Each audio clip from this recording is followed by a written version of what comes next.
I'll never forget the night it all went down. I'd never seen him so angry. I mean, who knew that a simple joke could make him snap like that? I thought we were just messing around, having fun, but apparently he didn't think it was funny. Honestly, I still don't get why he reacted like that. Anyway, let me backtrack. I'm Lauren, 32 years old, and this happened just a few months ago. I'm married to Greg, he's 34. We've got 2 kids, Alex, who's 5, and Mia, who's 3. Life isn't exactly perfect, but we're doing fine, right? At least, I thought we were.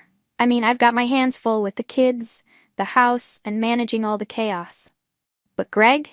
He just kind of goes with the flow. He's the kind of guy who thinks everything's fine until it's not. This all started with one of those lazy Saturday nights. The kids were in bed, and we were on the couch watching TV. Nothing special. I think we were flipping through channels when a commercial came on. The guy in it was all buff and doing these over-the-top macho things. I couldn't help myself. I turned to Greg and joked, "I bet you could never pull that off. You're a total wimp compared to him." I thought it was harmless, you know? Like, just a silly comment. But he froze. He looked at me, and it wasn't the usual playful banter we had. There was something in his eyes. I didn't know it then, but it was the start of something bigger. I laughed, trying to lighten the mood, but Greg didn't laugh. Instead, he just sat there, looking at the TV like it was the most interesting thing he'd ever seen. I wasn't even sure if he heard me at first, but then he turned to me and said, "What did you just say?" I laughed again, a little nervous now. "Come on, Greg. It's just a joke, don't take it so seriously." But the way he was staring at me made my stomach twist. He wasn't getting it. And to be honest, I couldn't understand why. It was just a joke. "I'm not a wimp," he said quietly, but there was something about his voice. It was almost like a challenge. It made me uncomfortable, but I didn't know why. I shrugged it off. "Oh, come on, relax, it's not like I meant it." I waved it off, trying to move on. It was just a little fun, you know? But he didn't let it go. He just kept looking at me, his jaw clenched, and I could feel the tension building. Suddenly, he stood up, startling me. He walked over to the door, grabbed his jacket, and before I could even ask what he was doing, he snapped, "I'm going for a run." I blinked. A run? At night? He didn't say anything else, just left. And I sat there, frozen, trying to figure out what had just happened. Was it really that big of a deal? I had to admit, it was kind of funny to see him get so worked up over something so small. But then I started to feel a little guilty. Was I too harsh? I tried texting him, but he didn't respond. I told myself he just needed space, you know? But as the minutes stretched on, I started to feel like an idiot. He'd never reacted like this before. We've had our disagreements, sure, but he's never gotten so upset over something like this. Eventually, I gave up on the texting and went to bed. The kids would be up early, and I knew I needed to be ready for the chaos of the morning. But I couldn't stop thinking about Greg. What was going on? Why was he so upset? I convinced myself it was probably nothing. Maybe he was just stressed. The next morning, he came back home after his run, but he didn't say much. He was quieter than usual, almost like he was distant. He didn't even kiss me when he walked in, and that felt strange. It wasn't like him, but I didn't say anything. Instead, I just made coffee and went about my morning routine. I figured it would blow over, right? I mean, who could stay mad over a dumb joke like that? But the thing is, it didn't blow over. It was like the tension between us was building, just waiting for the next thing to set it off. And I'll be honest, at the time, I didn't care. I didn't see why I should apologize. After all, I hadn't done anything wrong. It was just a joke. I went on with my day, running errands, taking care of the kids. But Greg, he stayed in his office, hardly coming out. He didn't seem interested in talking. When I did see him, he'd give me short answers, and his body language was totally different. It was like he was a stranger. And then, around dinner time, it all exploded. He snapped. He told me I had no respect for him, that I always belittled him with little comments, that I never took him seriously. He said I made him feel like a joke. And, honestly, I was blindsided. I had no idea what he was talking about. I told him he was overreacting, but the more he talked, the more I realized he was actually upset. I felt this pit in my stomach, but at the same time, I still didn't think I'd done anything wrong. Sure, maybe it was a little mean, but who didn't joke around like that in a marriage? We always teased each other. Why was this different? But Greg didn't see it that way. He said I didn't respect him. And I didn't know how to fix it. I tried to tell him I didn't mean anything by it, but that didn't work. I still don't think it was that big of a deal. I mean, what's a little joke, right?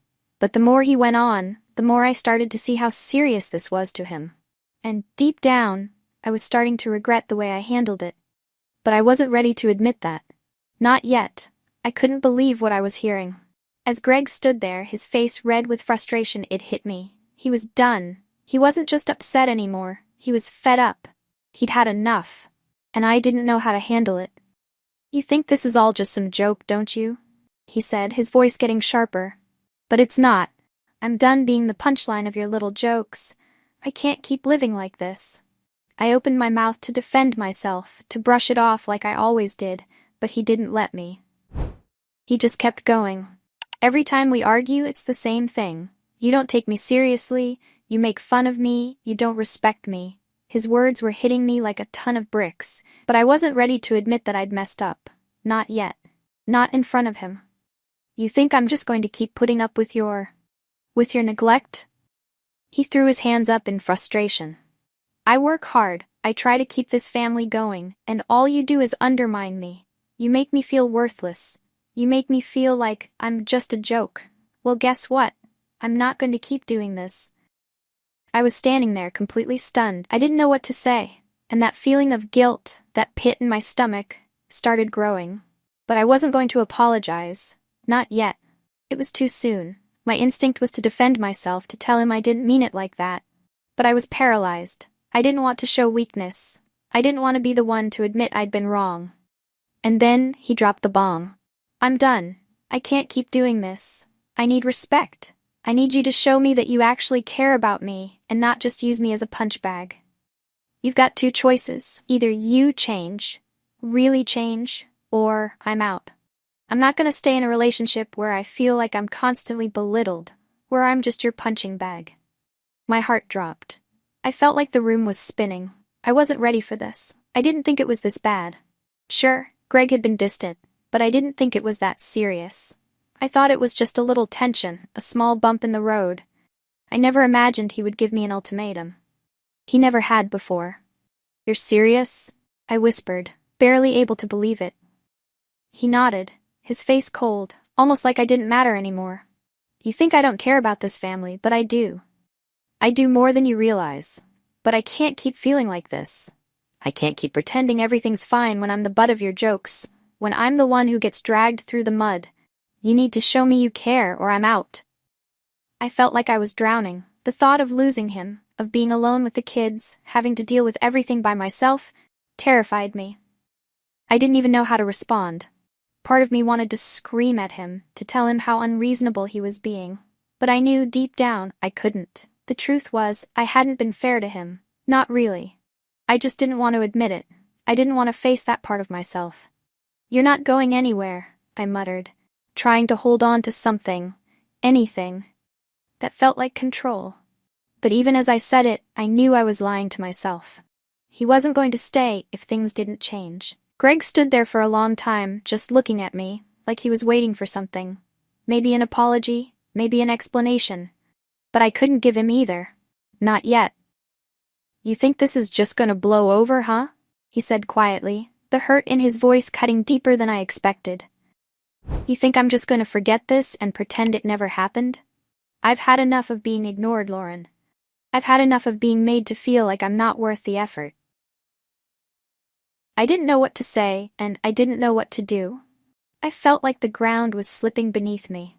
The idea of Greg walking away, of me losing him and everything we'd built, hit me like a ton of bricks. I wanted to cry, but I held it in. I wasn't gonna beg. Not yet. He sighed, shaking his head before he turned around and walked out of the room. I stood there, frozen, as the sound of the door slamming echoed through the house. And just like that, everything had changed. I wanted to call him back, to say something, anything, but I didn't. I didn't know what to say. The kids were still asleep, but the silence in the house was deafening. I couldn't believe what had just happened. I sat down on the couch, trying to wrap my mind around what Greg had said. I didn't get it. How could a joke, just one stupid, off-handed joke, turn into something like this? I hadn't even realized the depth of what I was doing to him. I thought it was funny. But now, I was starting to see that maybe I had crossed a line. But I wasn't ready to admit it. I just sat there, feeling the weight of his words settle over me. I didn't know how to fix this. I didn't know where to even start. I guess that's what it felt like to finally realize that you might lose something you care about, but not fully understand why until it's almost too late. I had no idea how to make it right, but something inside me told me that if I didn't figure it out soon, I really would lose Greg, and I wasn't ready for that. Not yet. I didn't know what to do. The house felt like a prison. I kept replaying everything Greg had said, his words echoing in my head. The silence between us felt like a chasm, one I wasn't sure I could cross anymore. But I wasn't ready to admit that yet. I wasn't ready to face the reality that Greg might really be gone. I spent hours pacing around the house, trying to think of what to do, what to say. Should I go to him? Apologize? But I knew deep down that an apology wouldn't fix this. It wasn't just one joke. It was years of ignoring him, of dismissing his feelings, of taking him for granted. And I didn't know how to undo all of that. Around midnight, I heard the front door open. I froze. It was Greg. He walked in quietly, his face hard like he wasn't sure what to say to me either. I felt a pang of regret hit me like a wave, but I couldn't find the words. He stood there for a moment, just staring at me. I'm not doing this anymore, Lauren. I can't be with someone who doesn't see me, who doesn't appreciate me. It's not just about the joke anymore. It's about everything. His voice was calm, but the hurt was so clear in his eyes. I swallowed hard, trying to hold back the tears. I opened my mouth, but nothing came out. I couldn't fix this. Not in one night. Not in one moment. I think you need to think about what you want, he continued.